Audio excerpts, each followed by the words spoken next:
нийгэм, улс төр, эдийн засаг, цаг үеийн тулгамдсан асуудал, олонний анхаарал татсан чухал үйл явдлууд, түүнийг дорсон сэтгүүл.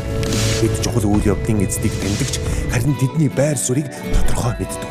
Тэдний үзэл санаа, үйл хэрэг та бидний амьдралд хэрхэн нөлөөлөх вэ? Энэ бүхнийг хар хайрцаг нэвтрүүлгээс хар хайрцаг. Оройн төргийн үзэгчдээ хар хайрцаг нэвтрүүлгийн шинэ дугаар эхэлж байна. Өнөөдрийн дугаараар оюу толгойн хөрөнгө оруулалтын гэрээ болон Ontario Resource Company-г тойрсон асуудлын талаар Улсын хурлын гишүүн Бат Найрамдалтай ярилцгаолно. Хар хайрцаг. За юуны өмнө бид бүгдийн урилгыг хүлээн авч манай нэвтрүүлэгт оролцоод маш их баярлалаа. За хүрсэн баярлалаа. Хоёулаа ярилцлага эхлэхээс өмнө нэг зүйлийг айгүй тодорхой мэдээллийг үзэгчдэд өгье гэж бодож байна. Улсын хурлын гишүүний хувьд мөн уулуурхайн дэд сайд энэ ажлыг одоо хийж исэн хүний хувьд та өнөөдрийн байдлаар оюу толгойн гэрээний талаарх яг тодорхой тоо баримттай тоон утгаар бас мэдээллүүдийг өгвөл гэж. Өнгөрсөн оны борлуулалтын орлого, мөн татварын хувь хэмжээ, магадгүй бас зээлийн эргэн төлөлтөнд өгсөн төлбөрийн тэнцэл гэх мэтчлээ. Асуудал дээр нэг ерөнхий мэдээлэл өгчөөд хоёлаа үндсэн агуулга руу гарах гэж байна. За тэлэх баг. За оюу толгой төсөл нэгсэн 2009 онд тэ одоо хөрөнгө оруулалтын гэрээ байгуулагдаад одоо эд бүтээн байгуулалт хэлсэн. Тэгээд одоо энэ 30 жилийн гэрээ байгуулсан байдаг. За тэгээд өнөөдөр ингээ 2025 онд одоо 5 сарын 5 болж байна тэ. Нийт гэрээ маань ингээ хэрэгжээд нэг 16 жил болж байгаа. Тэгэхээр ер нь бол ингээд гэрээний хагас хугацаанд ингээд бид нар өнгөрчлөө. Тэгэхээр өнөөдөр бас та бүхэн ингээд дүгнэт ярьж байгаа нь бол зүүсний хэрэгэлт. Монгол улс нэгсэнд анх удаага тэрбум доллар тавсан гэрээ хөрөнгө оруулалтын гэрээ хийгээд ямар ч байсан тэрийг нэг хүндэж одоо олон асуудал дагуулсан ч гэсэн яг тэр гэрээндээ одоо зарчимдаа одоо байгаад 16 жил өнгөрсөн байна. Одоо ингээд аваад дүгнэт үсэх юм бол мэдээж одоо маш олон асуудал бас дагуулж ирсэн. Гэхдээ нөгөө талаасаа бас ололтууд бас байсан. Өнөөдөр одоо Монгол улсын эдийн засгийн одоо хамгийн том хэсгийг нь уулуурхаа бүрдүүлж байна. Экспортын 95%, дотоод эдийн засгийн 27 орчим хувийг нь уулуурхаан салбар дангаар бүрдүүлж байна. За энэ уулуурхаан салбараас орж ирж байгаа тэр гадаадын шууд хөрөнгө оруулалтын бараг 70-80% нь одоо оюу толгой төслийн, оюу толгойн бүтээн байгуулалтын хүрээнд бараг орж ирсэн 20 орчим тэрбум доллар ингээд орж ирсэн байна. Тэгэхээр нэг нөгөө талаасаа бол одоо нэг хүн оногдох дотоодын бүтээгдэхүүний өсөлт, эдийн засгийн өсөлттэй гаднаас орж ирж байгаа долларын урсгал үнэхээр л оюу толгой одоо дийлэнх юм байсан юм. За нөгөө талаасаа энэ хөрөнгө оруулалтын гэрээ анх ингээд байгуулагдсанаас хойш бид нэг ингээд аваад үзэх юм бол одоо энэ бол Монголын стратегийн орд дотроос хамгийн сор болсон одоо орд яалтч юм уу? Энэ бол хинч марахгүй. Харин одоо тэгтээ бид нэр эндээс 34% энгийн хувьцааны хувь авна гэдэг шийдлэг тухайн үедээ гаргаад энэ хөрөнгө оруулалтын гэрээг байгуулж ирсэн тийм. За тэгээд одоо эргээ харахад бол бид нар ногдлоо шиг жишээлбэл тэр 34% та өнөхдөх ногдлоо шиг 2039 оноос наашгүй буюу дахиад 14 жил бид нар хүлээх хэрэгтэй болсон байна тийм. Бараг ойролцоогоор одоо за 2024 оны төсөвт одоо 12 сарын 31-нд аваад үзэх юм бол 18.7 тэрбум төгрөгийн одоо зээлтэй долларын бүтээн байгуулсан. Тэгээд долларын 18.7 тэрбум доллар. За 25 оны одоо өнөг хүртэл аваад үзэх юм бол ойролцоогоор 20 орчим тэрбум долларын зээлтэй. За ийм нөхцөл байдалтай байгаа. За оюу толгойн бүтээн байгуулалт маань ямар ч гэсэн нэг 16 жилийн турш нэг уулуурхан компани хийсээ илүүтэйгээр бүтээн байгуулалтын мега төсөл 2009 оноос хойш явж ирсээр байгаад энэ 25 онд хүрээд энэ том 16 жил шаардсан бараг 20 орчим тэрбум одоо зээл одоо долларын зээлтэй шаардсан бүтээн байгуулалт маань ингээд дуусаж байгаа. Тэгэхээр энээс цаашаага оюу толгой нэгсэндээ 100% холборлагч уулуурхан компани болоод одоо тогтвортой холборлагч компани болоод явах голдрол руу орж ийн гэсэн үг. Энэ нь юунаас харагддаг вэ гэхээр одоо 2025 оны гүйцэтгэлээр орлого нь 4.2 тэрбум доллар хүрнэ гэсэн үг. За энэ нь одоо бусад өмнөх он жилүүдтэйгээ харьцуулах юм бол баг одоо түрүү жилээс одоо 24 оны одоо тооноос харьцуулах юм бол баг 2 дахин давсан орлоготой болоод анх удаага одоо мөнгө урсгалын одоо тэнцэл нь эерэг гарч байгаа энэ он жилүүд эхэлж байна гэсэн үг. За энэ бол ингээд цаашдаа нэг тэгээ одоо 10-15 жил бол одоо яг оюу толгоон хамгийн өндөр одоо хамгийн өндөр одоо орлоготой одоо яг хамгийн өндөр орлого олох яг жинхэнэ одоо өрмийн авах тийм одоо он жилүүд одоо явна л гэсэн үг. За тэгэхээр сая таны хэлсэнчлэн бараг 20 тэрбумын зээлтэй байна. Яг одоогийн байдлаар энэ оюутлага гэдэг бүтээн байгуулалт өөрөө.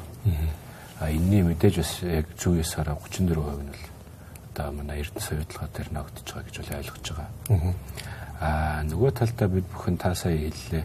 Дараа жилээс буюу одоо энэ жилээс ахуулаад 4.2 тэрбумын борлуулалтын орлого орлоод эхэлнэ. Тэгэхээр нэг 20 одоо жишээ нь 20 тэрбум долларын зээлтэй компани жилийнхаа одоо орлого нь нөгөө зээлээс бараг 5 дахин бага орлоготой байх жишээ тийм ээ. Тэгэхээр бас нэг энэ дэр бас нэг залгуул болчихъя. Одоо Эрдэнэс оюу толгой гэдэг нь Монголын 34% эзэмшиж байгаа. Яг одоо Монголын засгийн газрыг одоо төрөмчт компани тийм. Тэгэхээр яг энэний баланс дээр бол нэгсэндээ бид нэр дахин санхүүжилт дээр одоо нэгэнтээ одоо хэдэн зуун сая доллар гаргаж чадахгүй учраас нөгөө талаасаа зээл болгоод тэг хууны нэлэгч зээл болгоо явуулсан гэсэн. За энэ баланс бол Эрдэнэс оюу толгой дээр 2.3 тэрбум доллар хүртэл бичигдэж байгаад сая одоо Улсын хурлын одоо 21 онд те 21 оны 12 сарын 25-нд Улсын хурлын 103 дугаар тогтоол гараад 76 бүтээн байгуулалтын хүрээнд энэ Монголын талд баланс дээр байгаа үрийг бол тэглэсэн байна. Тэгэхээр Эрдэнэс оюу толгойн баланс дээр бол одоо нэгсэндээ үр байхгүй. Одоо энэ одоо 20 тэрбум үр бол оюу толгой ХХК дээр бичигдэж байгаа үр гэсэн үг.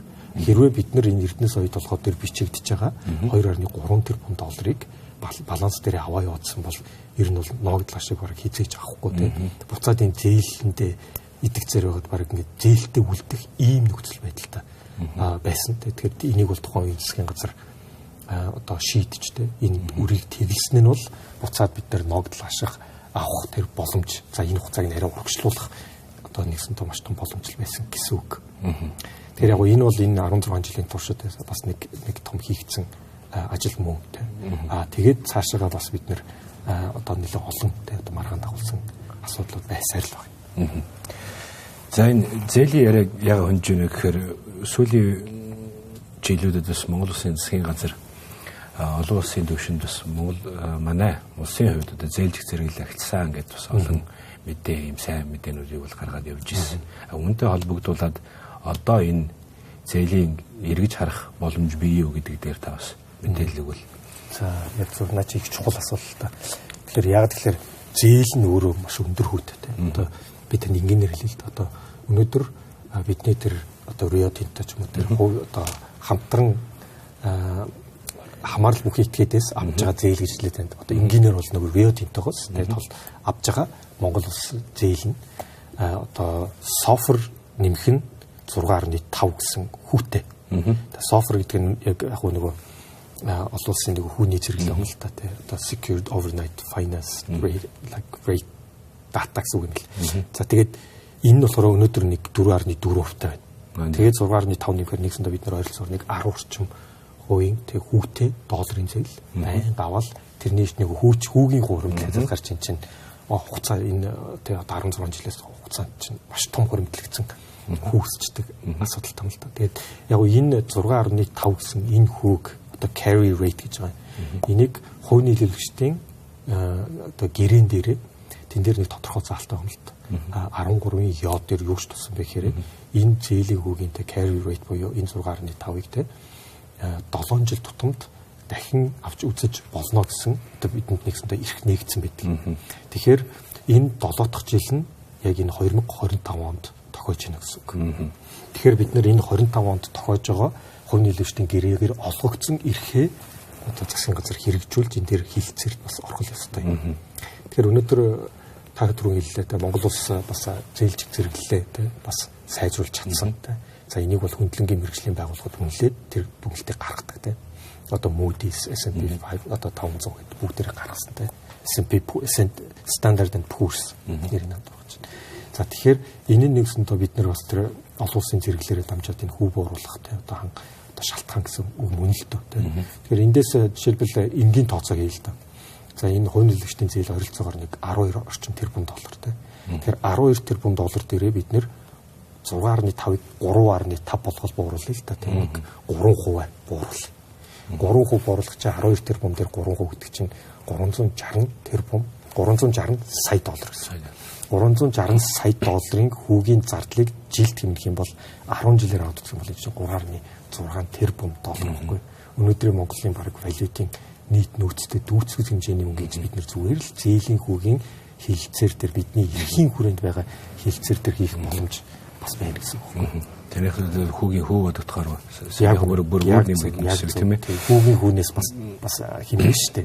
Та бол хувь нийлүүлэгчдийн зээл гэж хэлээд байх шиг байна. Гэхдээ зарим хүмүүс бол зарим судлаачид эдийн засагчид л энийг юу гэдгийг мэдж байгаа шүү дээ. Ер нь бол Rio Tinto-тэй хамаарал бүхий этгээдүүдээс авсан зээл гэдэг. Тэгэхээр нийт зээлийн одоо тодорхой одоо миний ойлгож байгаагаар бол нэлээд бас өндөр хувийг эзлэх зээл бол байдаг энэ. Энийг харин хөндлөнгөөс харах юм бол одоо жишээ нь та хоёр компани байгуулад хамт ажиллаж гэхэд би танаас одоо хоёулаа хөрөнгөө нийлүүлээд та өөрийнхөө бас нэг хамаарал бүхий нэг охин компаниасаа өндөр хүүтэй одоо энэ зээлийг аваад хоёулаа компани хийх гээд хамтарч ашиг олох гэдэг гэсэн үг шүү дээ. Тэгэхээр энэ дээр хувь процент яг хэд байдаг юм бэ? Тэгэхээр чи харин одоо хоёулаа бизнес эхлэе те. Хоёулаа бизнес эхлээд дундаасаа мөнгө босгоод за тэгэн гутаа мөнгө хүрхгүй ангууд нь за та жишээлбэл илүү жоохон мөнгөтэй байг л да. Тэгэн гутаа та мөнгө зээлчиж чинь. Тэгэн гутаа ломбард нэг үе тавьчих болохгүй шүү дээ. Тэр чинь нэг хинхнийхээ бизнесийг нэг хамтарсан бизнесээ дампууруулна шүү дээ. Тэгэхээр тэр чинь бодолцож те хүүгээ тохирох хэрэгтэй. Яг нэг иймэрхүү байдалтай л байна гэсэн үг байхгүй. Гэхдээ хөрөнгө оруулагч миний хувьд бол би бол илүү мөнгө аваад байгаа. Гэхдээ тэр орлого нь бол энэ компанийн үйл ажиллагаа ашигаас биш тэр нь зээлүүлсэн одоо тэр зээлсэнтэй одоо тэр хүүгээрээ тооцоол аваад ирэх гэсэн үг шүү дээ. Яг тэгээд тань л гэсэн үг юм л та. Тэгээд яг тоогоор аваад үзэхээр 24 оны 12 сарын 31-ний байдлаар те нийтдээ одоо оюут толгойн баланс дээр байгаа 18.7 тэрбум доллар зээлийн те. Тэгэхээр энэ дээр хуримтлагдсан хүүн л 5.2 тэрбум доллар болж байна. Нэгсэнтэй хуримтлагдсан хүүн 5.2 тэрбум доллар болтлоо томроо явцсан энэ цаашаа хүү өөрчлөгдөхгүй бол улам яг тэр чинь нэгээр ингээл томроод байна гэсэн үг байхгүй. Тэгээд яг ингэж томроод байхаар нэгсэндээ бид нарын нөгөө зээлийн хүү төлөгдөж ашиг яригдэн шүү дээ. Тэгэхээр чи нөгөө ашиг дээр л одоо хасах гараад байна гэсэн үг. Хасах ашигаас бид нэр ноогдож гэж байхгүй шүү дээ. Тэгэхээр Монголын нөгөө энгийн хувьцаа эзэмшгийн нэг одоо дагаж ирдэг зүйл нь яг энэ байхгүй. Яг вэ гэхээр зөвхөн ашигтай тохиолдолд хувьцааны одоо өгөөж авдаг. Эсвэл хувьцаагаа зарсан тохиолдол гэсэн хоёрхан тохиолдол байдаг байхгүй. Тэгэхээр олон улсын жишээ бид нэрийг аваад үзэх юм бол сая бид нэр ороондоо дээр хийсэн гэрэн дээр амнат буюу шууд зарлага хамаарахгүйгээр орлогоос нь хувь авдаг жишээ байдаг тийм. Тэгэхээр энэ тэр зарлага өндөр гарна уу бага байна уу хамаагүй шууд авдаг гэсэн үг байна. Тэр нь оюут толгой моделийг ингээд аваад үзэх юм бол одоо орлоготой байсан ч орлого багтаа байсан ч мөнгө гэдэг мэдээлэл байна. Орлого өндөр болох юм бол тэр чинь тий ашгаараа авчихна. Зарлага өндөр байх тусам менежментийн төлбөрөөс тэр 6% гэдэг. Одоо нэгсэнтэй нийт зарлагаасаа хувь тооцоод аваад байгаа чинь зарлага томрох тусам яг уу одоо менежментийн төлбөр чинь улмал томроод шүү дээ. Тэгэхээр чинь дээшилсэн ч мөнгөний доошилсан ч мөнгөний гэтэл Монголын тал зөвхөн орлого өссөн тохиолдолд мөнгөний зарлага өсөх юм бол бүр мөнгө байхгүй. Өөрч өрөнд орох. Яг нэг иймэрхүү нэг уруу амралтай нэгсэнтэй гэрээ акнасаа хийгдсэн гэсэн үг юм л да. Тэгэхээр нөгөө хоёр талын харилцан ашигтай гэдэг үг чинь энэ дэр тохирч өгөхгүй байгаа даа. Гэтэл одоо энэ 2025 онд гарч ирсэн энэ боломжийг ашиглаад бид нэр зээлийн хүүгээ эргэж харах. Энэ дээр бас нэмэгдээд нэг Ontre гэдэг нэг компани нэр дуулдаад сүүлийн үед их гараад ирсэн. Гэхдээ энэ салбарынхны хувьд бол энэ бол байсан мэдээлэл юм байлээ. Гэхдээ хоёулаа энэ талаар илүү дэлгэрүүлээд одоо ярилцлагынхаа 2 дугаар хэсэгт илүү дэлгэрүүлж ярив. За үзэгчтэй хэсгийн хормын засварлагын дараа эргээд уулзцгаая. За сүүлийн үед та бас их хөндөж яриад байгаа нэг асуудал руу орж ирж байна. Энэ бол Ontre Resources Limited гэдэг Канадын хөрөнгөний бирж дээр одоо бүртгэлтэй одоо идэвхтэй арилжаанд орж байгаа нэг юм компани байна. Одоо энэ ярилцлагын өмнөхөн би бас шалгаж үзлээ л дээ. Яг өнөөдрийнх нь ханшаар бол нэг 448 сая долларын үнэлгээтэй юм компани байна. За үйл ажиллагааны хувьд бол Монголд ийм 2 лицензтэй гисэн Тэгээ Австралийн нэг бас нэг уурхаагаас нэг royalty авдаг болтой. Сүлд орчихсон. Тийм, ийм нэг компани бол байгаа юм. За энийг яагаад та сүүлийн үед илүү дэлгэрүүлж одоо гаргаж ирж тавьж илүү мэдээлэл өгөх болов? Энэ тал дээр та нэг дэлгэрэнгүй мэдээлэл өгч. Тэгэл яг. Тэгэхээр Ontre Resources гэдэг нэгсэндээ яг оюу толгойн бүлэг орд байна тийм. Оюу толгойн бүлэг орд өөрөө үндсэн яг одоо 5 А лиценз байдаг. За тэрний 3 лиценз нь яг оюу толгой ХХК дээр эзэмшилтэнд байдаг. Энэ дээр бид нар 2009 онд Монгол Улсын засгийн газар одоо оюу толгойтой Rio Tinto Ivanhoe Mines-тай хөрөнгө оруулалтын гэрээ байгуулсан. За тэр талбайг тойроод би тань ингээ харуулъя л тийм шингэнэ. За энэ ингээд 3 шар талбай тийм үү? Энэ ингээд оюу толгойн лицензүүд тахгүй. За энэ цагаан ингээд том хөх зураасаар ингээд энэ том талбай шүү дээ. Тойрцсон.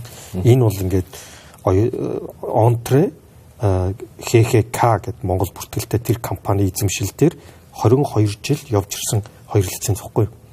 За тэгээд та бүхэн энэ одоо улбар шарыг харж байгаа бол энэ газрын дорогоо оюу толгойн тэр дэлхийд алтартаа хүдрийн биет. Энэ хүдрийн биет маань ингээд ийшиг орчиж байгаа. Нөгөө цагаан талбай руу орчиж байгаа. Ийшиг бас цагаан талбай руу орчиж байгаа. Тийм байна. Тэгэхээр эн чинь Ontre ХХК компани эзэмшил бүх лиценз дээр энэ хүдрийн биет нь ингээд үргэлжилж явдаг гэсэн үг байхгүй.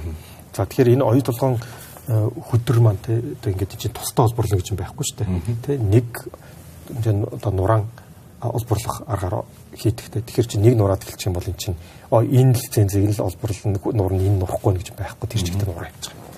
За тэгэхээр яагаад энэ жил энэ одоо сая энэ асуудлыг хүндээд байна вэхээр мэдээж учир шалтгаан байлгүй яах вэ? Ontre ХХК энэ 2 лиценз эзэмшдэг компани. Тухайн үед Ivanhoe Mines гэдэг оюу толгойн 3 лиценз эзэмшсэн компани 2004 онд одоо ашиг хуваах гэрээ байгуулсан байдаг. Нэгсэндээ манай талбай дээр Ivanhoe Mines те одоо ингээд хайгуулаа хийгээд олборлол бүх юма хий. Тэгээд ашгаа одоо олборлоод эхлэхээр 20 30 70 80 70 30 гээд хуваая. 560 м-ээс доош олдох юм бол 20 80, 560 м-ээс тэг газрын үнэт дээш олдох юм бол 70 30 гээд хуваая гэдэг. За гэтэл энэ гэрээний өрөө энэ хоёр Ontre одоо оюу толгой гэдэг энэ хоёр компани хооронд албчихгүй явж ирсээр байгаа. Сүүлдээ нөгөө хоёр чинь арбитр дээр маргаан үсгээд тэгээ Ontre ялсан. Тэгээд энэ бол дөнгөж 5 сарын өмнө болсон явдал байхгүй. Тэгээд тэр 5 сарын өмнө тэр арбитр дээр Ontre ялсан одоо юу гэж юу гэсэн үг гэхээр ялсан нэгэмжлэн энэ тэр 2004 онд байгуулсан ашиг хуваах гэрээ хамт ажилланы гэрээг албажуулаа гэж чиглэл авсан байна. Тэгээд яг үүний дагуу яг 3 сарын өмнө 2 сарын 5-нд 2025 оны 2 сарын 5-нд энэ Ontre одоо ХХК за нөгөө талаас оюу толгой 2 хамтын ажиллагааны гэрээгээ дотор ашиг хуваах 20 80-тайгаа 76 хуудас гэрээ байгуулад одоо албажуулсан. Гэтэл энэ чинь оюу толгойн бүлэг орд гэдэг чинь энэ стратеги орд мөн үү? Мөн шүү дээ тийм ээ. За стратеги орд дээр одоо монголчин нөгөө ашиг нотомлын хуулийн 5-ын 5-аар үндсэн хуулийн 6-гийн 2-ороо хуу авахстай шүү дээ. 34% байна уу, амнат байна уу тийм. Гэтэл Монголын талын оролцоогүйгээр гадаад 2 компани стратегийн ордын хэсэгт хоорондоо ашиг хуваах гэрээгээ байгаад албажуулчихж байгаа. Тэр чинь Монголын тал хаана ноцорч байгаа гэд би бол нэг 3 сар ярьж байгаа юм л да. Тухайн үед энэ арбитрийн мэдээ гарангуут нь 3 хоногийн дотор олж мэдээд тэр би эдийн засгийн байнгын орнд засгийн газраас асууж байна. Та нар энийг мэдчихэж гин үү? Энэ ийм болоод өнгөрчлөө шүү дээ. Тэр оюу толгойн гэрээ 2 сард байгуулсан. 2 сард байгуулагдахаас өмнө энэ асуултыг тавьчихсан байхгүй. Тухайн засгийн газраас би хангалттай хариулт авч чадаагүй тийм. Энэ ашиг хуваах гэрээ нь мэдээж одоо оюу толгой компани тулзаар бол ордог болов гэж би бодож байна. Тэгэхээр одоо энэ туз дээр байгаа манай Монголын төлөөлөлд сууж байгаа 3 түвшин гишүүн манаас энэ дээр ямар байр суурьтай орсон юм болоо? Энэ одоо тузаараа орж баталгаажсан гэрээ юм уу биш үү? За миний ойлгосноор бол одоо энэ гэрээг те одоо шилжүүлэх одоо тэр үеийг лиценз шилжүүлэх асуудал байсан юм л да. Тузаар бол олон орсон. Монголын талаас бол одоо татгалцсан байр суурь хэлжсэн мөлөж оюутлаа чинь тэгэл их одоо тузынхаа те 9 гишүүний 6 штэ. Тэгэхээр дийлэнхийн саналаар хэр чин Монголын саналыг байсан байгаагүй тэгэл шийдэж авчдаг л байхгүй. Тэгэхээр чин ингээд нэг хамааралтай биш те. Тэгээд энэ хамгийн гол нь бас яг одоо гэхээр энэ 25 оны олборлолт өөрөө яг энэ Ontre ХХК гэдэг 2 компани лицензийн талбай руу олборлолт ороод эхэлчихэж байгаа. Тэгэхээр олборлолт ороод эхэлнэ гэдэг нь орлого олоод эхэлнэ гэсэн үг. Энэ хоёр лицензийг чинь бид нэр орлого олоод эхлэхээр Монгол яг юуг нь авах юм бэ? 34% оногдох тэр эсвэл амнаат байгаа юм уу? Энэ тохироо чи яваг байх ч айлдаг нь орлого нь бүртгэгдээд эхлэх гэдэг байгаа байхгүй. Тэгэхээр бид нар нэгсэндээ хоцорсон мэрсэн байхгүй. Хоцроод байна. Нөгөө хоёр гадаадын тал чи хоорондоо уулзраад чи Монгол хаана Монголын эрх ашиг яагаад эндээс алдагдаад байна. Яагаад гэх юм бол эн чинь маш том юм ярьж байгаа шүү дээ. Маш том хэмжээний юм ярьж байгаа. Оюу толгойн бүлэг ордвол ингээд хэмжээний хувьд ч гэсэн дэлхийн одоо хамгийн том зэс алтны ордын одоо нэг зүйлс орд. Тэ? Хамгийн бага зардалтай уурхай нэг бас зүйлс ордог. Тэ хамгийн бага cash cost буюу нэгжид оногдох зардлын хувьд энэ чинь дэлхийд хамгийн бага зардалтай уурхай гэдэг юм байхгүй. За тэгээд нийт тэр газар дор байгаа тэр дэлхийн хэмжээний том зэс алтны өдрийн 30 орчим хувь. Ер нь бол нарийн тон бол 31 орчим хувь. Энэ онтрегийн хоёр лиценз дээр хамаардаг гэсэн. Тэгэхээр оюу толгойн энэ баялагын инженеэр бол тэ оюу толгойн баялагын маань 30% нь энэ хамаарч байгаа хоёр лиценз дээр хоёр гадаадын компани Монголын талыг оролцуулахгүйгээр бүр хашиг авах яриагаа албажуулаад гар үсгээ зур авчиж байгаа байхгүй. Тэгэхээр одоо оюу толгой дотор бол алт байгаа, зис байгаа, мөнгө байгаа, молибденум байгаа. Алтны 42% шүү. Тэгэхээр алтны 42% нь энэ лицензд, энэ хоёр лиценз дээр. Зисийн 24%. За мөнгөний 29%, молибдины бүр 94%. Энэ төр чирээ бас молибдины баялаг байдаг байхгүй. Тэгэхээр энэний ийм том баялаг энэ онтре ХХК гэдэг хоёр тусдаа лиценз дээр тусдаа компани Канадын хөрөнгийн бирж дээр таяллаа 450 орчим Канад Америк доллар сая долларын ийм одоо үнэлэмжтэй компани явж ирсэн. Нөгөөдг нь бүр одоо оюу толгойтойгоо бүр арбитрээр маргалтай явжсэн байх нь шүү дээ. А гэхдээ чинь нэлээд юм сүлбэлцсэн юм болоод байгаа юм л да. Яг гэх юм бол нэг онтре компанийхаа 16%-ийг нь Рио Тинто өөр эзэмшдэг бас. Энэ бол өнөр би хаад бол ягаад одоо манай Монголын засгийн газрын одоо Монголын нийт ард иргэдийн одоо эрх ашгийг хөндөд хамгаалаад сууж явах хэрэгтэй манай тунзын гишүүд одоо нэгсэн доо шүглүүлэх гэдэг ч юм уу те мэдээлэл өгөх энэ бол механизм явсан болов уу гэж бодоод байгаа юм. Яг тунзын гишүүд ярьж ирсэн. Тунзын гишүүд ярьж ирсэн. Ер нь Монголын тоз ялангуяа миний ойлгож байгаагаар миний харж байгаагаар бол сүүлийн 2-3 жилдээ ер нь бол мууг ажилласан те. Одоо жишээлбэл тэр 2.3 тэрбумыг тэрлэгтэй холбоотойгоор те. Тэгэхээр энэ асуудлууд дээр бол та сүүлд орж ирсэн тусгийн гишүүд бол те нэлээд өндөр дуу хоолойтой те олон нийтэд илүү мэдээлэл өгсөн сайн ажилласан. За тэгвэл ямар ч хоёр гадаад компани бас томоохон орд дээр хоорондоо юм ашиг байх гэрээ одоо хийцэн юм байна. Одоо ингэж ойлголоо тий халамжуулсан байна гэж ойлголоо. Гэтэл ажиллагааны гэрээ гэж нэрлэж байгаа. Гэтэл таны саяны дурдсанаар энэ одоо Монголын одоо хууль журмд бас нийцэх үгүй юу гэдэг бас асуудал бол урган гарч ирэх юм байна гэж бас ойлголоо. Тэгэхээр энэ дээр шийдэл нь юу байх вэ? Манай засгийн газар магадгүй одоо уулуурхай эрдэс баялагын юм баха. Ямар байр суурьтай байгаа та энэ дээр мэдээлэл байна уу? Яг гоо тэгэхээр энэ дээр миний харж байгаагаар бол нэг юм хоёр арга зам харагдаад байгаа юм л да. За нэгдүгээрт бид нэр онд ер нь зарчим бол эхлээд зарчим ярих хэрэгтэй. Энэ зарчмын дагуу байх хэрэгтэй тийм. Бид нэр хуулийн дээрээ ч гэсэн ашигт малтмлын тухай хуулийн дээрээ ч гэсэн за 2009 оны хөрөнгө оруулалтын гэрээг аваад утсан ч гэсэн тухайн ашигт малтмлын тусгай зөвшөөрөл эзэмшигчтэй Монгол Улсын засгийн газар хилцээрт орчихсон.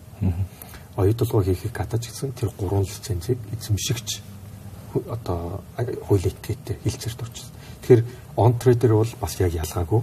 Онтре ХХК гэдэг Монголын компани байна. За толгой компани бол Канадын хөрөнгийн бирж дээр бүртгэлтэй ийм компани. Энэ компани хоёр лицензийг эзэмшигч нь мөн үү? Яг мөн хуулийн хүрээнд. Тэгэхээр энэ онтре гэдэг компанитай л Монгол Улсын засгийн газар хилцээрт орох хэрэгтэй. За тэгээд тэр компани цаашаага ашигаа хинтээ яаж хуваах нь бол яг үнэлгээд Монголын талдаа нэг тийм ач холбогдолтой зүйл биш. Тэгэхээр бид нэр тэр тусгай зөвшөөрөлт эзэмшигчтэй нэгдүгээрт хилцээрт орох. За хоёрдугаарт одоо 2009 онд бид нэр хөрөнгө оруулалтын гэрээ байгуулсан байна те. Тэгэхээр энд хамаарна гэж одоо нэгсэндээ маргалтна л та. Тэгэхээр хэрвээ хамааруулах хүрх юм бол те 2009 оны хөрөнгө оруулалтын гэрээнд энэ хоёрыг аваачиж чирж авчрах юм бол буцаад хөрөнгө оруулалтын гэрээний 15.5 гэсэн нэг заалт байна. Тэр заалтан дээр бол энэ оюу толгойн бүлэг орд дээр тий одоо хамаарах одоо баялагтаа лицензийг энэ хөрөнгө оруулалтын гэрээрөө шилжүүлэх юм бол тий оруулж ирэх юм бол энэ 2009 онд байгуулагдсан хөрөнгө оруулалтын гэрээний нэмэлт өөрчлөлтөөр шийдвэрлэнэ гэд гэрээн дээр заасан. Тэгэхээр бид нэр 2009 оны хөрөнгө оруулалтын гэрээг нэмэлт өөрчлөлт оруулах одоо арга зам байна гэсэн үг. Тэгэхээр нэгдүгээр арга зам бол онтрэтэй хилцээрт ороод цоо шин хөрөнгө оруулалтын гэрээ тустай 9 онд байгуулж исэн шиг хийхтэй. За тэн дээрээ жинхэнэ нөгөө ашигт малтмлын тухай хуулийн 5-5-ийнхаа 34% хүндэлдэг бүх эзэмшнэ үү эсвэл тэрийг одоо өссөн нэмэгдэх амнатаар орлуулна уу те энэ бол засгийн газрын өөрсдийнх нь шийдэх шийдэлтэй. За тэгээд эсвэл одоогийн хөрөнгө оруулалтын гэрэн дээр нэмэлт өөрчлөлт хэлбэрээр тийшээгээ тусгах гэсэн ийм хоёр саналга байхгүй. Тэгэхээр энэ дээр бол засгийн газар шийдлээ гаргаад ашигт малтмлын тухай хуулийн одоо 8.1-7 зааснаар стратегийн ордын хувь хэмжээ өөрчлөгдөх шийдэл нь улсын хурлын бүрэн эрх. Тийм учраас улсын хурал дээр орж инийг л эцэлэх хэрэгтэй гэж бодож байна. Rio Tinto компани хувьд бол одоо муу сайн гэж ярихаас илүүтэйгээр энэ компани бол хөвцөө эзэмшигчтэй үр ашиг өгчл байх хэвээр одоо үндсэн зорилготой нэг компани байгаа даа шүү дээ тийм ээ. Хэрвээ жишээ нь одоо би Rio Tinto компани байх юм бол таны саяны ярьсан энэ хоёр сонголтыг бол аль алинд нь одоо аль алийг нь одоо аль алиас татгалзаад одоогийн байгаа шийдэл рүүгээ явахыг бол бодно шүү дээ. Тэгэхээр яг энэ тал дээр нөгөө талын байр суурийг хэрвээ тийм бол та тузын гишүүдэрээ бас магадгүй дамжуулж хилэлцээр эхлүүлэх одоо ийм арга хэмжээ ажил ихэлсэн үү ер нь. Яг за миний ойлгосоор Монгол Улсын засгийн газар дээр бол одоо сайдуудаар ахлуулсан одоо хилцэл хийж байгаа ажлын хэсэг явуулчлаа тийм. Тэгээ явуулчлаа. Тэгээд ажлын хэсэг нэгсэндээ яг эднэрийг бүгдийг нийцлэж одоо нэгсэндээ одоо чигцлээд цогцоор нь улсын хурал дээр л оруулаад ирчмээр байгаа юм л да. За бид нэр нөгөө хүүгээ дахин авч үзэх тэр 7 жилийн эрхийнхаа хүрээнд тий хуулийн гэрэнийхээ эрхийнхаа хүрээнд ингэж өөрчлөх боломжтой байна тий. За тэгээд дээрээс нь энэ онтрогийн асуудал дээр шинэ гэрээ байгуулах юм уу эсвэл одоогийн гэрээнд нэмэлт өөрчлөлт оруулах юм уу тий. Тэгэхээр эднэрийгээ тооцоолоод хилцэл хийгээд хилцлэр бид нэр ингэж хоорондоо зөвшөлдслөө гэдэг хувилбараар оруулж ирэх хэрэгтэй байгаа юм л да. Тэгэхээр засгийн газар дээр бол ажлын хэсэг гарч байгаа гэж ойлгож байгаа. Засгийн газрын хурлаар бол түрүүний 7 хоногт онтрогийн асуудал танилцуулгаар орсон гэж бас ойлгож байгаа. Тэгээ ер нь дараагийн 7 хоног ч гэсэн ер нь одоо Монгол Ардын намын бүлэг дээр бол нэгэн улсын хурал дээр байгаа бүлэг дээр онтрогийн асуудлаас танилцуулахаар оруулж ирнэ гэсэн хүлээлттэй байгаа. Тэгэхээр энэ асуудал бол аль дөрөнгө улсын хурлын хэмжээнд бас нэлээд яригдаа явж байгаа. Та түрүүчс хэллээ эдийн засгийн байнгын хорон дээр мөн бас нэг сарын өмнө нөгөө хэдэн 7 хоногийн өмнө ерөнхий сайдад бас асуулга тавиад харагдчихсан. Тэгэхээр энэ асуулгынхаа хариуг та авч амжсан уу? Амжсан бол яг энэ чинээс одоо хариулт дээр нэг манай үзэгчдэд хуваалцах боломжтой одоо ямар тоо мэдээлэл баримтууд байгаа вэ? Та энэ тал дээр мэдээлэл гэж.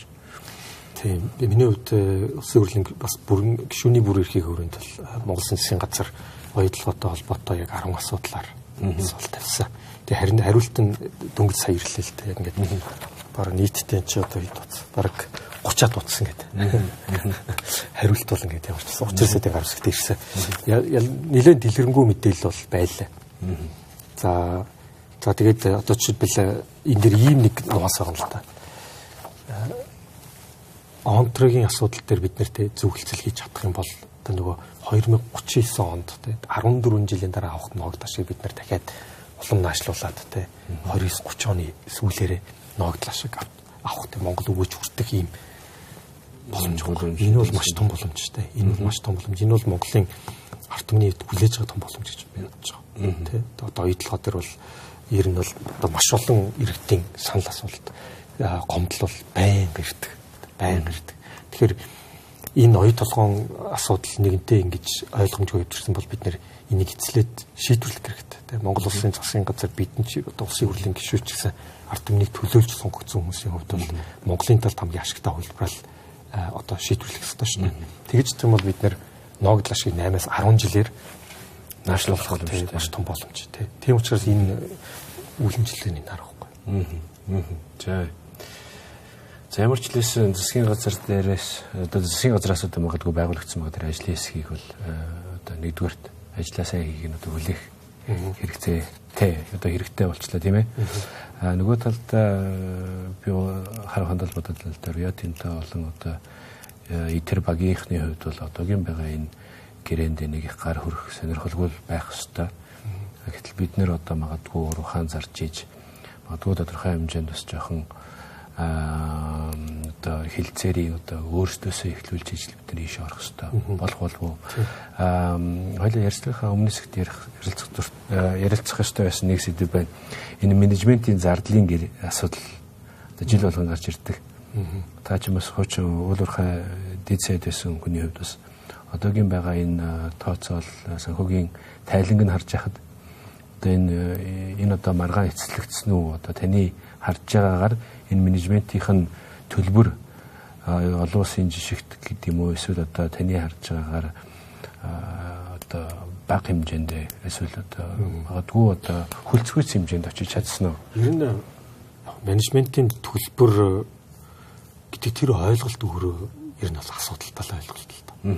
Нэгсэнтэй энэ компанитай одоо машин инженер бол нөгөө компани ашигтай ажиллах тусам хоёулаа чинь ашигтай ажиллах юм бол ногдол ашиг хүртээд те одоо happy те. Гэтэл нөгөө зарлагаас тооцчихоор яг үхээр зарлага томрох хөшүүрг болоод шүү дээ. Тэ зарлага нь хэдрэгтэй олонд менежмент явах төлбөр чи улам томсоод те. Тэгэхээр энэ өөрөө хөшүүргийн хувьд бол ер нь бол айгүй тийм уруу амралтай буруу хөшүүрг байхгүй. Зардлыг нь баг хэтрүүлээч гэх юм бол илүү менежментийн төлбөр авъя шүү гэж байгаа юм шиг. Тийм байна тест. Уул нь орлогоос авдаг чинь бол орлого сайжруулах тусамтай илүү хамттай орлогоо сайжруулах хэрэгтэй. За зөв. Тэгэхээр менежментийн төлбөр өөрөө ийм анханасаа зарчмын хүрээнд миний бодлоор айгүй тийм буруу зүйл. Тэгэхээр нөгөө хоёр тал оюу толгой шиг том төсөл яадаг вэ гэхээр дахиад дараагийн 60 70 жил бид нэр хүсэмсээгөө хамтрагч явж ирнэ. Тэгэхээр урт хугацааны хилцэл ер нь хилцэл хийнэ гэдэг negotiation гэдэгтэй. Negotiation-ы хамгийн үндсэн зарчим юу гэдэг вэ гэхээр харилцан ашигтай байх. Тэгэхээр харилцан ашигтай байх гэдэг нь энэ менежментийн одоо жишээлбэл төлбөрийн одоо зарчимд эвдээд байгаа байхгүй. Тэгэхээр чи харилцан ашигтай байхад айгүй хүнд болоод байгаа. Тэгэл харилцан ашиггүй байхаар урт хугацаанд тэгэхээр асуудал дандаа хэнийг гаргаж ирээл эсвэл нөгөөдөл нь дандаа гомдолтой ингээ явуулна гэсэн үг байхгүй. Тэр нь оюу толгойн одоо жишээлбэл би банкирууд аваад үзээ л та. Би өөрөө бас одоо Америкт одоо банкир байсан. Яг л нэг Rio Tinto шиг том компаниудад яг иймэрхүү том төслүүдээр л санхүүгийн зөвлөгөө одоо туцад нүгтгэл яг ийм л ажил хийдэг гэсэн юм л. Тэгэхээр яг одоо санхүүгийн нүдээр аваад үзэх юм бол capital structure гэж ярьж байгаа. Capital бүтэц буюу зээл өрийн харьцаа биш өр тэгээд өөрийн хөрөнгийн харьцаа нь энэ бол ингээд одоо эрүүл хэмжээнд авчих хэрэгтэй байхгүй. Гэтэл энэ бол оюу толгойн төсөл төр бол нэгсэнтэй нийт санхүүжилтийн 80% нь зээл 20% нь өөрийн хөрөнгө буюу одоо англиар бол highly leveraged гэж хэлдэг. Юу гэсэн үг вэ? Хит өндөр зээлэндээ баригдсан гэсэн үг. За тэгээд дээрэс нь борлуулалтын орлогоо одоо зээлээ хэд дахин нуглах вэ гэдэг үзүүлэлт одоо жишээлбэл тэр тухайн компани зээлээ бүртгүүлж дийлэх нүг гэж хардаг юм л та. Тэгэхээр 20 тэрбум зээл дээр 4 тэрбумын борлуулалтын орлого гэхээр борлуулалтаасаа 5 дахин өндөр зээлтэй байна. Тэгэхээр энэ нь өөрөө урт хугацаанд unsustainable буюу урт хугацаанд тогтворгүй байдлыг үүсгэх санхүүгийн бүтцээ. Тэгэхээр энэ одоо жишээлбэл бид нар энэ дээр ямар зөвлөгөө өгдөг гэсэн бэхээр санхүүгийн бүтцээ эрүүл болгох хэрэгтэй. Тэгэхгүй бол урт хугацаанд энэ компани өндөр асуудлаасаа гарч чадахгүй гэдэг дүгнэлт өгдөг байхгүй. Одоо бас яг энэ зөвлөгөөгөө одоо бас энэ компаниг одоо өгөх гээд ихтэй илүү одоо улсын хурлын гишүүний зүгээс л өгөөд сууж ин тийм ээ. Түрүүний ярьсан 80% зээл гэж байгаа нь өөрөө таны түрүүний бас хэлдгээр 50% нь баг нэлээ их өвн бас өөрийнх нь баг өөрөөсөө өөртөө өгж байгаа тийм зээл 10% бүтээш 10% долларын зээл тийм болохоор бас санхүүгийн эрүүл зүй тогтол руу шилжих одоо ийм зөвлөгөө өгөх нь бол яхахгүй зүйсний хэрэг юм байна. Хоёулаа энэ талаар дэлгэрүүлээд ярилцлагынхаа одоо сүүлийн хэсэгт хэлцэх болно. Үзэгчтэй хэсэг хормын цусралгааны дараа эргээд уулзцгаая. За би бас үзэгчтэй бас нэг зүйлийг хэлмээр байгаа нь манай нэвтрүүлэг энэ ярилцлага бол Rio Tinto компани гэдэг ч юм уу те харлуулах гэдэг ч юм уу те одоо шүүмжилсэн ийм зүйл бол байхгүй. Харин ч хоёр тал гэдэг нь одоо Rio Tinto нөгөө талдаа Монгол Улсын засгийн газар бол Монгол улс яаж одоо хамтарч бие биедээ харилцсан үр ашигтай одоо ийм гэрээ хамтралыг үүсгэх вэ? Тэгжижлийн илүү тогтвортой явна дараагийн одоо 60-70 жилийн хугацаанд тийм ээ. Тэгэхээр одоо харьцангуй одоо тэр урт хугацаагаар нарах юм бол бид нэр бас харьцангуй ихэн үедээ явж байна тийм ээ. Тэг магадгүй энэ боломжийг ашиглаа сайжруулах одоо ийм зүйлүүдэд хэлэлцээд явах одоо ийм хэлэлцүүлгийн нэг талбар нь одоо манай өнөөдрийн та бүхэн ярилцлага болж байна гэж би бол харж байгаа. Үүнтэй холбоотойгоор мэдээллийн нэг хүртээмжтэй байдлын асуудлыг би хүндэ гэж бодож байна. Тантай одоо энэ ярилцж байгаа энэ ярилцлагад бэлтгэхийн тулд би бас оюутлага компани өнгөрсөн жилүүдийн тайланг нь одоо сонирхож үзлээ л дээ. Гэхдээ яг тэрэн дээр одоо жишээ нь яг нийт борлуулалтын дүн үнээс одоо гарсан менежментийн зардал, цэвэр ашиг одоо өөр одоо тийм задаргаанууд бол яг үнийг хэлэхэд одоо миний одоо сэтгэлд одоо ханхуйц тийм байдлаар бол тийм брейкдаун бол үнэхээр байсангүй. Тэгэхээр нэгдүгээрт энэ байна. Бас хүмүүс бас их ярьдаг энэ хоёр талын одоо мэдээллийн тэнцвэргүй байдал бол асар их байна гэж. Тэгэхээр энийг бид бүх яаж шийдэх ёстой? Энэ дээр танд одоо мэргэжлийн хүний хувьд гарц гаргалгаа юу байна? Тэгэхээр ер нь одоо би нэг Америкийн одоо хамгийн том хөрөнгө оруулалтын банкнд Нью-Йоркт болон Сиднейд ажиллаж байлаа л да. Тэгэхээр ер нь энэ бол ингээд зөвхөн одоо Rio Tinto ч юм уу тулгамдтай асуудал биш л дээ. Ер нь маш олон компаниудад одоо үндэстэн дамсан томоохон компаниуд, үндэсний компаниудад бидний өгдөг зөвлөгөө эсвэл бид нар банкирын хийдэг гол ажлын нэг нь болохоор хөрөнгөний зах зээл дээр нээлттэй компани болох. IPO хийх гэж бид нар ярьдаг тийм. Тэгэхээр энэ бол яг миний үндсэн ажлын нэг байсан тийм. Тэгэхээр энэ IPO хийх нээлттэй компани болох гэдэг нь өөрөө маш олон асуудлуудыг бол давхар шийдэж яадаг тийм. Мэдээллийг нээлттэй ил тод болгоно. За мэрэгжлийн санхүүгийн шинжээч дүгнэлтээ гаргаад олон нийтэд тайлгнадаг энэ одоо зүйл рүү орно тийм. За дээрэс нь тухайн хувьцаа эзэмшигчид хамтдаа ашгаа хүртээд хамтдаа win-win болоод явах тэр боломж нь бол өөрөө нээлттэй компани болох юм. Тэгэхээр оюу толгой төсөл төр бол нэг талаас одоо оператор гол хувьцаа эзэмшигч Rio Tinto компани, нөгөө талаас 34 эзэмшигч Монгол Улсын засгийн газар. За түүний хувьцааны эрхийг хэрэгжүүлж байгаа Эрдэнэс оюутлогын компани тийм. За нөгөө талаас олон нийт 3.5 сая иргэн. За энэ гурван оролцогч талуудын мэдээллийн хоорондын одоо байдалтай тэнцвэргүй байдал бол ингээд өтөвшин шиг ялгаад байгаа. Ер нь маш их нэгсэн тоо бас мэдээлэл маш олон зүйл болж өнгөрсөн тийм. Тэгээд одоо хилцэл болгоно нь маш цуцаан тийм одоо байдаг тийм. Гих мэтчлэн. Тэгэхээр энэний уул нь бол хамгийн энгийн шийдэл бид нэр одоо банкирийн хувьд зөвлөхөд тийм. Монголын хөрөнгөний бирж дээр нээлттэй компани болгоод гарах юм л та. Уул нь засгийн газраас бол яриалгаа төрөмжт компаниудаа бид нэр ил тод тийм одоо тэр авилуулаас ангид байхын тулд Монголын хөрөнгөний бирж дээр гарна гэж одоо зөндөө ярьж штэ тийм. Тэгэхээр энэ дээр бол нь оюу толгой одоо компанитай манлайлаад явах маш том бас орон зай байна, боломж байна гэж одоо миний хувьд хараад байна. За тэгээ би энэ санаагаа баталгаажуулах гэдэг одоо хөрөнгө оруулалтын гэрээ болон хувийн нээлттэй гэрээ бүх гэрээг нь яг тэр заалтуудаа бас хайж үзлээ л дээ. Тэгэхээр тэр энэ бол ингээд гэрээнийхээ эрхүүдээр бол олгогдсон эрх байхгүй. Тэр үгтэйгэл ашигт малтмлын тухай хуулийн дээр 5-ын 6 гэсэн заалтан дээр одоо стратегийн орд эзэмшигч, тусгай зөвшөөрөл эзэмшигч нь 10-аас дээш хувиа Монголын хөрөнгөний бирж дээр нээлттэй компани болгоно гэсэн бүр ойлгомжтой заалт байдаг байхгүй. Монголын хөрөнгөний бирж. Зөв яг Монголын хөрөнгөний бирж дээр болон одоо олон одоо гадаадын гэдэг багш санагч. Тэр нь бол хөрөнгөний бирж дээр нээлттэй 10-аас илүү гаргаач гэсэн заалт бол ашигт малтмлын тухай хуулийн дээр бол ингээд олон жил явж ирсэн. Хэрэгждэг болохоос биш байдаг заалт байгаа. Энэ бол анх хөрөнгө оруулалтын гэрээ 2009 онд байгуулагдаад байсан заалт байхгүй. За тэгээд тэр хуулийн заалтаа дүүцүүлж нэгсэндээ хувь нөлөөлөгчдийн гэрээн дээр одоо тухайн үедээ тусахдаа одоо төрөмжт компаниуд Монголын тал 34%-ийнхаа хэдийг нчтэй одоо жишээлбэл хөрөнгөний бирж тодорхой хувь хөрөнгөний бирж дээр гаргахад одоо ямар нэгэн хязгаарлалт байхгүй гэд заасан байдаг.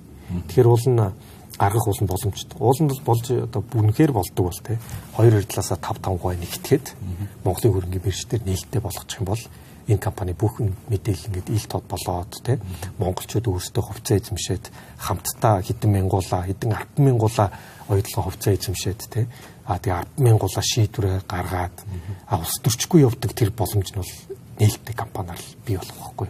Энэ бол өөрөө ганцхан одоо Монголын талд гэлтэхгүй оролцогч бүх талуудад урт хугацаанд хамгийн зөв хэлбэр байхгүй.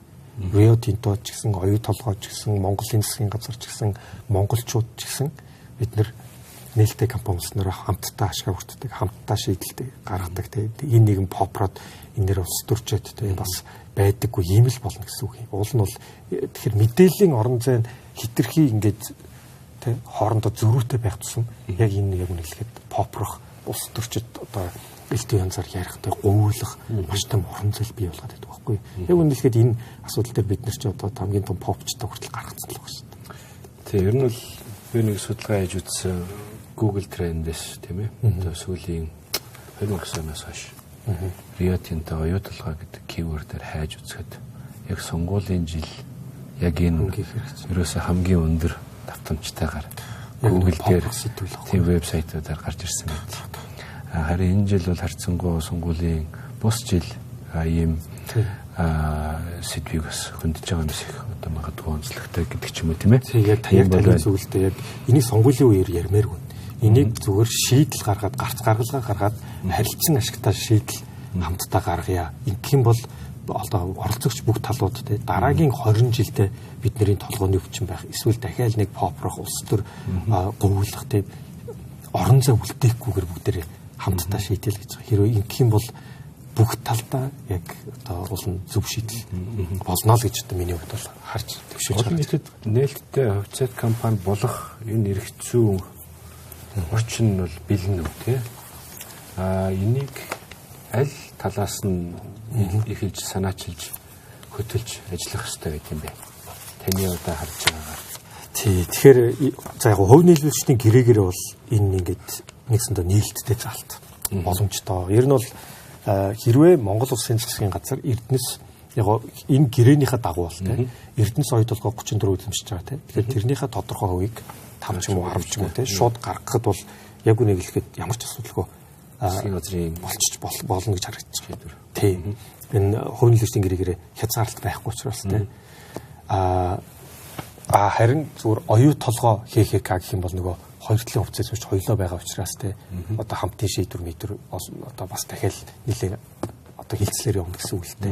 Тэгэхээр яг үнийг хэлэхэд надад бол яг хин хитэн хөв гаргах гэхээс илүүтэйгээр зүгээр л хөрөнгийн бирж дээр нээлттэй компани болгоно гэдэг нь өөрөө аль түрүү хурд хугацааны хамгийн зөв шийдэл мөн учраас тэр нь Эрдэнэс оюу толгой 34-өөс гарах нь хамаагүй гаргачихсан. Тэгээд тэр нь олон нийтэд хамгийн гол нь нээлттэй ил тод арилжаалагддаг тий олон мянган хувьцаа эзэмшигчтэй болоод тэднэртэй нээлттэй одоо сар үлрэл болгон тайлгнаад тий ингээ явах юм бол одоо попрох орон зай тэр чинээрээ багасна гэсэн үг.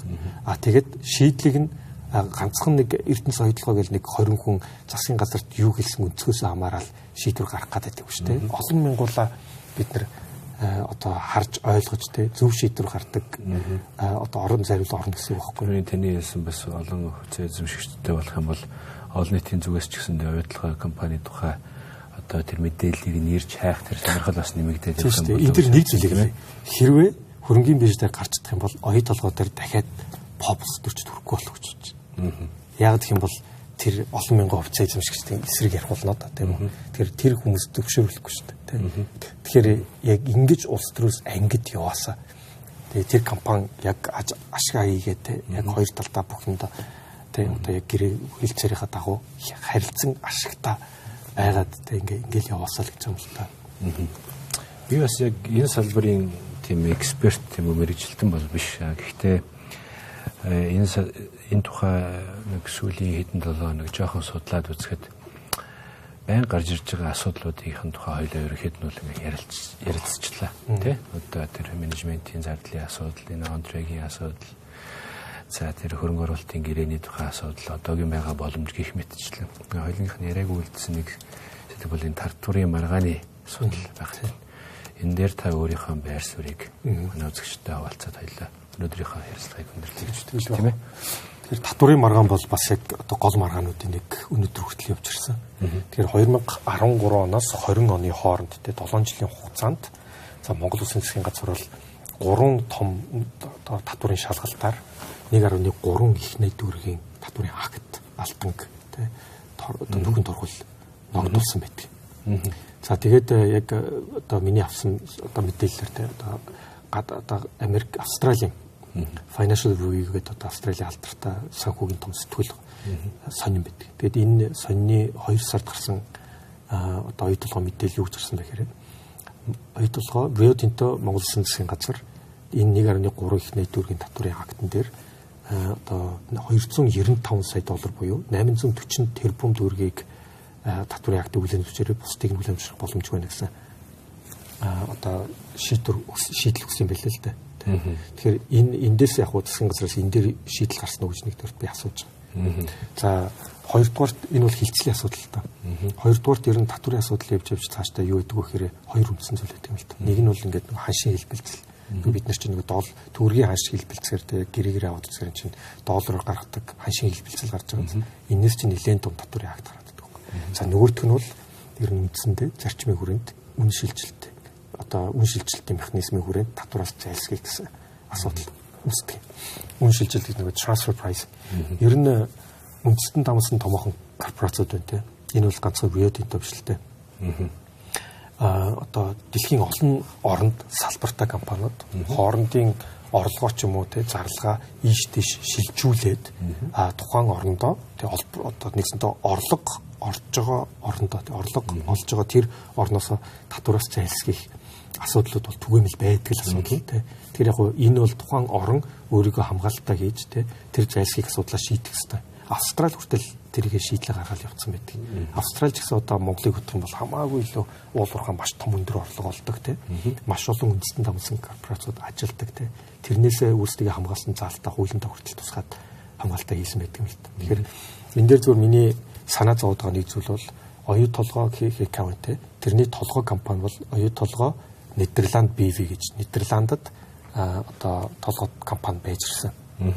За тэгээд энэ Нидерландд байсан компанийхаа балансыг нь саяхнаас одоо 2023 оны 12 сард Сингапурын нэг охин компани руу шилжүүлсэн байна. Тэгэхээр тэр охин компани шилжүүлэхээр Сингапур чинь бид нэр Монгол улс давхар татварын гэрээтэй байхгүй. Тэгэхээр энэ хуримтлагдсан нөгөө том хүү байгаа шүү дээ. Тэр хүүгээ бид нар гадагш байгаа татж авъя гэхээр Монголд 20% суудхан татвар төлөх хэрэгтэй байхгүй. Одоо жишээлбэл Нидерланд бид нар давхар татварын гэрээтэй байж байгаа цуцалдсан учраас 20% төлөгдөнө. Хэрвээ Сингапураар тэр хуримтлагдсан хүү тэгээ 17-аас 22 оны хооронд чинь бас нэлээд том бараг 3 тэрбум хуримтлагдсан хүү. Тэр 3 тэрбумыг Сингапурын охин компаниар дамжуулаад авах юм бол нөгөө 20%-ийн оронд 5-аас 10% суудхан татвар төлөх байхгүй. Тэгэхээр энэ хоёрын зөвлөж чинь бараг $300 сая дор хийж гарна гэсэн үг. Тэгэхээр энэ нь өөрөө жоохон миний бодлоор бол жоохон ёс бус үйлдэлтэй. Ер нь бол татвараас одоо яг л нөгөө transfer pricing буюу шилжилтийн механизмаар дамжуулж авч байгаа тэр нэг хэлбэр болчих юм. Ер нь гэхдээ олон улсууд бол энийг мууч шиг тооцдог. Тэгээ одоо олон улсын татварын Global Forum гэдэг те BEPS гэдэг хөтөлбөрүүд байдаг. Тэр нөгөө татвараас зайлсхийх асуудлаас сэргийлэх тэгээ орны тоонд гишүүнд нь бол Монгол аль биесээр ороо явдаг байхгүй. Тэгэхээр энэ дээр бол манай Монгол улсын татварын халб тэр дундаа үн шилжилтийн механизм хяншилах албан бол нэг сайн ажилтдаг. Олон улсын жишээн дээр хүртэл гардаг юм л үү. Би нэг Оксфордод нэг 3 жилийн өмнө мэргэжил дэвшлүүлэх курс авсан. Уулуурхай менежментийн чиглэл. Тэгээд тэн дээр яг олон улсын үндэстэн дамсан татвараас зайлсхийх яг энэ асуудал дээр олон улсын нэг эксперт эмэгтэй ирж биднэрт лекц уншилсан байхгүй. Тэгсэн чинь тэн дээр тэр хүн ингээд 3 сайн жишээ өгсөний нэг нь оюутлогын жишээ гарч ирж байлаа. Монгол улсын засгийн газар нэгсэн татвар дээрээ те өөрсдийн байр суурь илэрхийлж үндэстэн дамсан корпорацтай болсон гэдэг нэлээд хамгаалж тэгээд сайн жижигэр тооцогдож явдаг юм билээ. Тэр үед яг тэг Монголын татварын албаны тэр нөхдүүдээр тэр OECD-гээс авсан тэр зүйлийг хэрэгжүүлээд тэ тусгаж явж байгаа нь бол сайн шалтгаал та. За бид бүгдийн урилгыг хүлээн авч маш дэлгэрэнгүй бас ерөнхий цогц мэдээллийг өгсөнд маш их баярлалаа. Таны дараагийн үйл ажиллагаанд өрөөсөн амжилт хүсье. За баярлалаа. Үзэгчдээ дараагийн дугаараар дахин уулзлаа. Түр баяртай.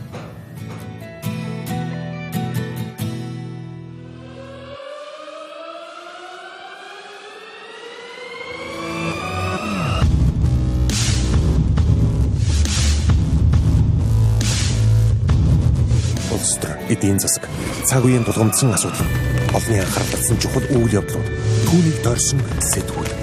Бид чухал үйл явдлын эздийг тэмдэгч харин тэдний байр суурийг тодорхой мэддэг. Тэдний үзэл санаа, үйл хэрэг та бидний амьдралд хэрхэн нөлөөлөх вэ? Энэ бүхнийг хар хайрцаг нөлөөлөхөөс хар хайрцаг